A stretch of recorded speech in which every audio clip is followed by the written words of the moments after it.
আসসালামু আলাইকুম, সবাই কেমন আছেন? আশা করি সবাই অনেক ভালো আছেন। আমিও আলহামদুলিল্লাহ অনেক ভালো আছি। সবাইকে শুভ সকাল। আজকের দিন সবার শুভ হোক এই কামনা করে ভিডিও শুরু করছি। স্কিপ না করে ভিডিওর প্রথম থেকে শেষ পর্যন্ত সাথেই থাকুন। আশা করি গ্রামীণ লাইফ আপনাদের অনেক ভালো লাগবে। ভিডিও শুরুতে অবশ্যই একটা লাইক দিয়ে দিবেন। আপু ভাইয়ারা অবশ্যই একটা লাইক দিয়ে দিবেন। আমার যে পরিমাণে আমার ভিডিওতে ভিউ হয় তার ৩ ভাগের ১ ভাগও আমার লাইক কমেন্ট আসে না। যারা কমেন্ট করে তারাই করে, যারা করে না তারা তো করেই না। যারা লাইক কমেন্ট দুটোই করে তারাই শুধু করে, কি আর বলবো। যাই হোক, অনেক আপুরা ভাইয়া আমার ভিডিও দেখতে দেখতে হয়তো ভুলে যান, কারণ আমার ভিডিওটা যে কেমন হয় আমি জানি না, হয়তো ভালো লাগে না যার জন্য লাইকটা পাই না। তবে চেষ্টা করব আপুদের মন মতো করার। তারপরে আপনারা বলবেন কোথায় ভুল হলো না হলো, কারণ ভিডিও তো আপনাদের জন্যই করি। আর ভিডিও করতে যতই কষ্ট হোক, তারপরে যদি আপনারা একটু ভালো মন্দ কমেন্ট করেন না, তখন একটু ভালোই লাগে। মন্দ করবেন না, ভালো হলে ভালো বলবেন, আর যেটা ভুল বা ঠিক না সেটা যদি হয় তো সেটাও আমাদের বলবেন, আমাকে কমেন্ট করে বলবেন। আমি সংশোধন করার চেষ্টা করব, কারণ ভিডিও করি, মানে ভুল ভ্রান্তি হতেই পারে, এটা স্বাভাবিক। এই তো চলে আসছি প্রতিদিনের মতো সকালবেলা ঘুম থেকে উঠেই সোজা বিছানা। কিন্তু আমি রেখে গিয়েছিলাম অনেক দিন ধরে, ঘরে সব কিছু একদম ভুকা পড়েছিল। কি বেশি দিন ঘরে না থাকার কারণে সব কিছু যেন একদম কেমন যেন ভাবসা গরম। আজ ৩-৪ দিন ধরেই আমি আসছি বাড়িতে, তো প্রত্যেক দিন বালতি বালতি কাপড় আমাকে ধুতেই হচ্ছে। আজকে শুধু কিছু আমার শ্বশুর নিবিড়ের এবং আমার কাপড় চোপড় ধুবো। আর একটা কম্বল আর কাঁথা আছে, সেটাই, যেটা আমি নিজ হাতে সেলাই করেছি লাল কাঁথা, সেটাই আমি ভিজিয়ে রেখে দিলাম। তো রান্নাবান্না শেষ করে খাতাগুলো ধুয়ে দিব। এখন বাজে প্রায় 7:30টার মতো বাজে, এখনও রান্নার কাছে যায়নি। আমার শাশুড়ির শরীরটা খুবই খারাপ, ইদানিং আরও বেশি খারাপ যাচ্ছে।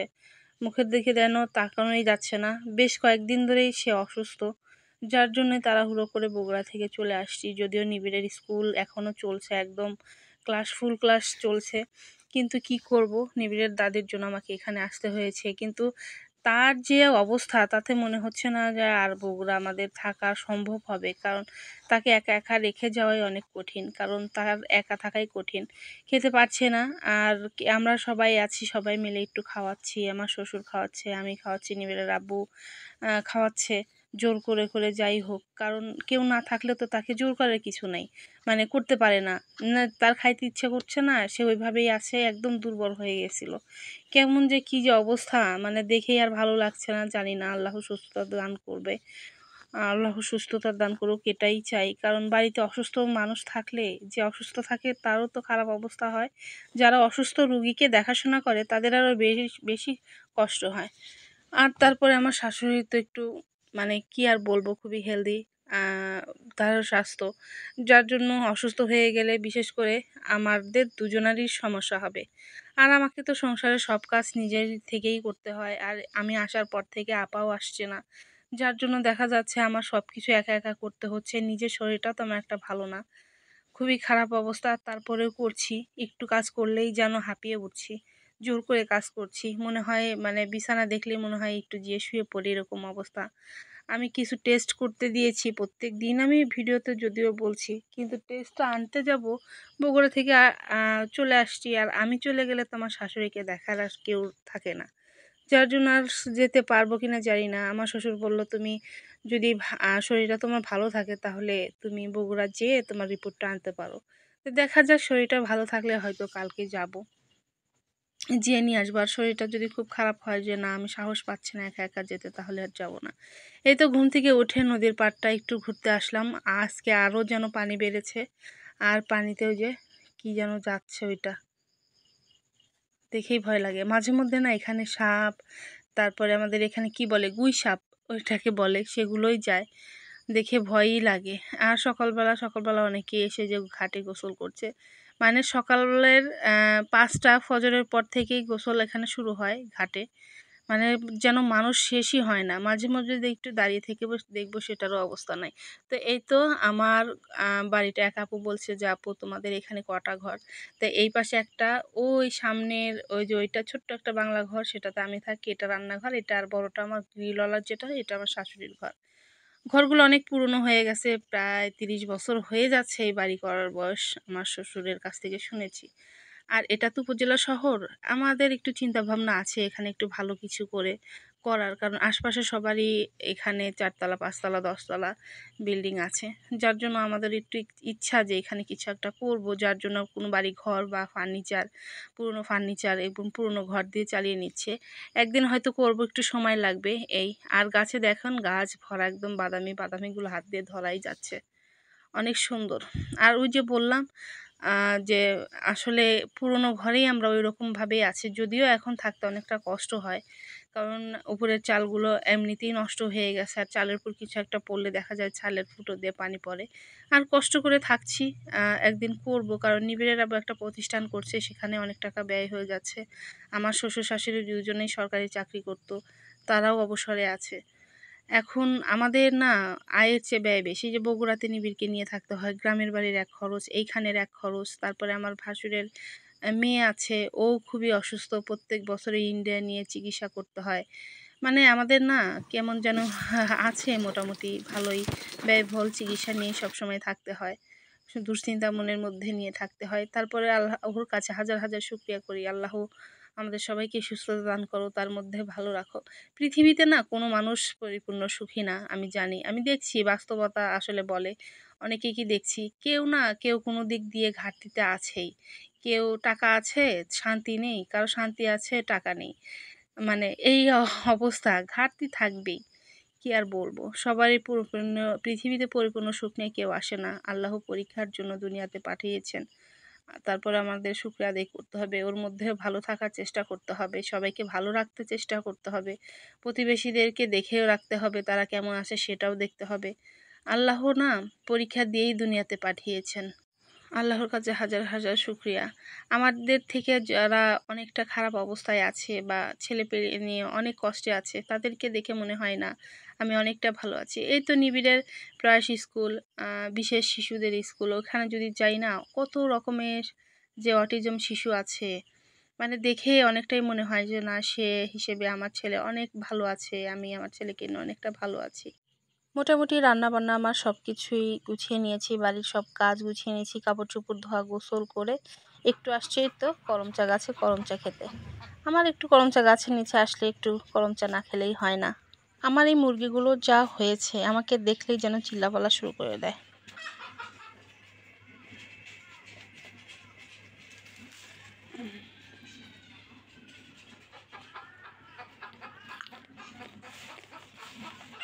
বাপরে টক, আমাদের গ্রামের ভাষায় কয় সুকা, ওরে মা কি সুহা।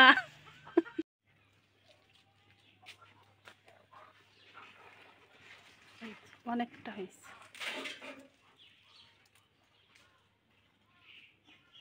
একদম ফ্রেশ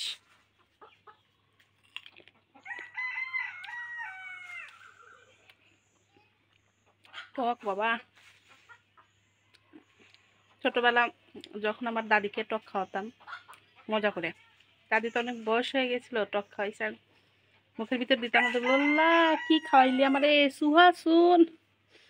তো যখন টক খাই না, মাঝে মাঝে আমার দাদির কথা মনে পড়ে, আসলেও কি যে সুহা। শুরু করি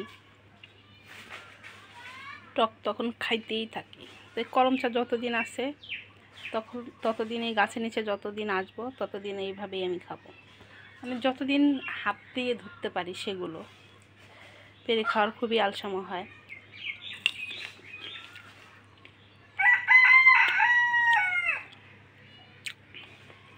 টক খাওয়া দেখলে একটু মুখে লাল পড়ে না? অনেকেরই, আমারও পড়ে। বাবারে সুহা, একবারে সেই সুহা, একবারে খাওয়া যায় না ভাই, খুবই সুহা।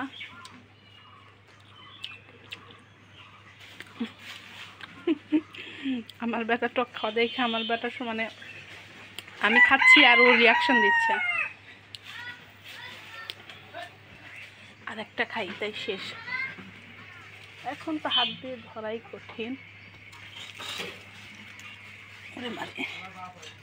আই না হাতের কাছে, এই শেষ, আর খাবো না। গ্রামের ভাষায় কথা বলার মজাই আলাদা না? খুবই মজা। মনে বুক ফুলে শুদ্ধ কথা বলা ভালো লাগে, কিন্তু আমি তো গ্রামের মেয়ে, গ্রামের ভাষায় কথা বললে বেশি ভালো লাগে, ইজি লাগে কথা বলাটা। আসলে স্কোয়ার বাবা চুকা শুন, খুবই চুকা,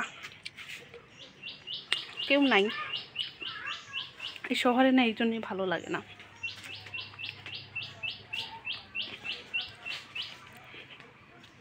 আর গ্রামের বাড়িতে থাকলে সারাক্ষণ আসে, সবার সাথে কথাবার্তা বলা যায়, দেখা যায় যে বিকাল হলে পারে সবাই আসে ঘুরতে আসে। আর এখানে আর সেটা নাই, ওই সারা মানে আমাদের চারপাশে হিন্দু তো, তারপরে বিকাল হলে এদের বাড়িতে যাই, ওরা আবার মাঝে মধ্যে আসে, তবে খুব কম। এখন আসেই না, ছেলে পেলে পড়াশোনা করছে, ওদের নিয়েই ব্যস্ত থাকে, বাড়িতে কিছু কাজ থাকে, হয় না স্বাভাবিকভাবে। গ্রামে থাকলেই ভালো হয়। আমার গ্রামের বাড়িটা অনেক সুন্দর, আর ওইখানে একটু সব কিছু গুছিয়ে রাখতে হবে, সব কিছু আওলাঝালো করে রেখে আসা হয়েছে, তাড়াহুড়ো করে বগুড়া চলে গিয়েছিলাম। এত পানি বাড়ছে আমাদের এখানে, নদীতে প্রচুর পানি বাড়ছে। তো চলুন একটু নদীর পাড়টা একটু ঘুরে দেখাই। এত পানি বাড়ছে যে বলার মতো না, পানি যেন উপরেই উঠে যাচ্ছে, একদম দেখেই ভয় লাগছে, আল্লাহ পানি যেন আর বেশি না হয়। অনেকেই বলছে যে যেভাবে পানি বাড়ছে হয়তো রাস্তার উপরেই উঠে যাবে, আর রাস্তার উপরে যখন উঠবে তখন মনে হবে না, এই তো বোধহয় বাড়িতেই উঠে যাবে, এরকম অবস্থা। একদম নদী ভরে যাওয়ার মতো অবস্থা। আর মানে 3 ফিটের কাছাকাছি উঠলেই হবে, মানে প্রত্যেক দিন বোধহয় 3-4 ফুট করে এরকম করে উপরে উঠছে পানি, এই অবস্থা। আর দেখেন সবসময় ছেলেপেলে, এইটুক ছেলে মাছ নদীতে একদম সাঁতরাচ্ছে। আর অনেকেই আছে বিকাল টাইমে নৌকাতে ঘুরে বেড়াচ্ছে। আর এখানে না অনেক নৌকা আছে, মাঝে মধ্যেই দেখি যে ছেলেরা ঘুরতে যায়। আর এখন তো নদীতে পানি আসছে, দেখবেন পিকনিকের নৌকা, আবার বিয়ের নৌকা এখান দিয়েই যায়। মাশাল্লাহ, আমরা রাস্তাতে মানে বিয়ের নৌকা গেলে তো অনেক সময় বোঝা যায়, আর অনেক সময় হিন্দুদের বিয়েও এখান দিয়ে যায়, ঢোল ডাঙ্গা এটা সেটা বাজিয়ে নিয়ে যায়। দেখেন মানে আর বেশি দেরি নাই, আমি তো এখানেই দাঁড়িয়ে আছি, মানে আর 2 ফিট কি 2.5 ফিট উঠলে পারেই রাস্তা একদম লেভেল হয়ে যাবে, এরকম অবস্থা। আর একটা কথা অবশ্যই বলতে হবে যে এখন তো পানি বাড়ছে, অনেক জায়গাতেও পানি বাড়ছে, বর্ষার পানি চলে আসছে, বন্যার পানি চলে আসছে। তো বাচ্চাদের একটু সাবধানে রাখবেন, দেখে রাখবেন, চোখে চোখে রাখবেন।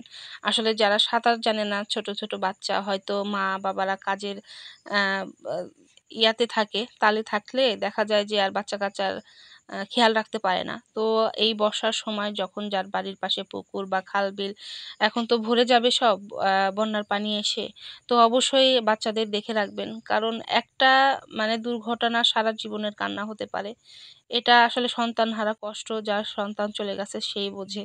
তো সবসময়ের জন্য দেখে রাখবেন, এটা আসলে সবাইকেই, পাড়া প্রতিবেশী যাই হোক, নিজের সন্তান বলেই যে তাকে দেখে রাখতে হবে সেটা না, প্রতিবেশীর ছেলেপেলে এগুলোও খেয়াল রাখতে হবে যে বাচ্চা কাচ্চা সামনে আছে নাকি, বা কাছে কোনো জায়গায় আছে নাকি, এটা খেয়াল রাখবেন। কারণ আমার সন্তান আসলে যতটুকু খারাপ লাগবে, প্রতিবেশীর সন্তান যদি কোনো দুর্ঘটনা ঘটে দেখবেন তখন আরও বেশি খারাপ লাগবে যে আমরা বাড়ির কাছে থেকেও একটু দেখে রাখতে পারলাম না। যাই হোক, অবশ্যই একটু দেখে রাখবেন, এগুলো খেয়াল করবেন।